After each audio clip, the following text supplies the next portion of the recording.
फिर लोगरा क्वेश्चन करे अच्छा এরা আবার পাস্টারকে আবার পাপাজি বলে বাবা मतलब ফাদার কি ড্যাডি এরকম বলা যেতে পারে। এবার বাক্য থেকে লোকরা কি তুলে ধরে যে কাউকে পিতা তুমি বলবে না, হ্যাঁ কি না? যে বাক্যতে লেখা আছে কাউকে তুমি পিতা বলবে না, সেই বাক্যতে লেখা আছে যে তোমার পিতা মাতাকে কি করো, কি করো। যদি প্রভুর বাক্য যদি বলতো প্রভু বাক্য দুরকম কি করে হয়, কারণ ওই টাইমে ফরিসি শুদ্ধকিরা যারা ছিল তারা নিজেকে বহুত হাইলাইট করতো, তারা নিজেকে বহুত উঁচু স্থানে রাখতো, কিন্তু হৃদয় ঈশ্বরে তাদের কোনো জায়গা ছিল না।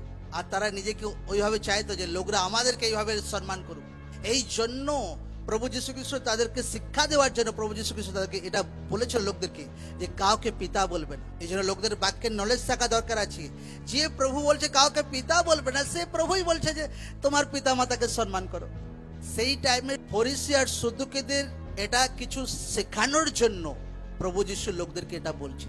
এই জন্য অনেক সময় যে স্পিরিচুয়াল ফাদার আর স্পিরিচুয়াল সন যে প্রসেস মন্ডলিতে আছে, অনেক জায়গাতে এই প্রসেস ফলো করে না লোকরা হবে যে আত্মিক পিতা আর আত্মিক পুত্র মতলব এটা নন বিবলিক্যাল, কিন্তু বাইবেলে সবকিছু লেখা আছে।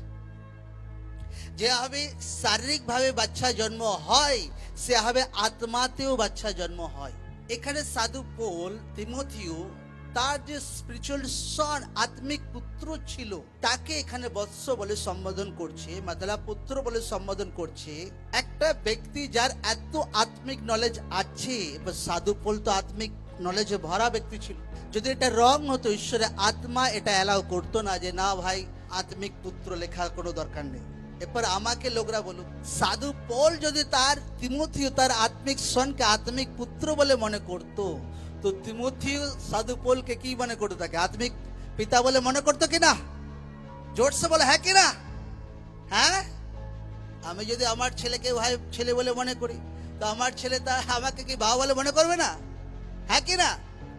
এটা বিবলিক্যাল আছে স্পিরিচুয়াল ফাদার এবং স্পিরিচুয়াল সন্স।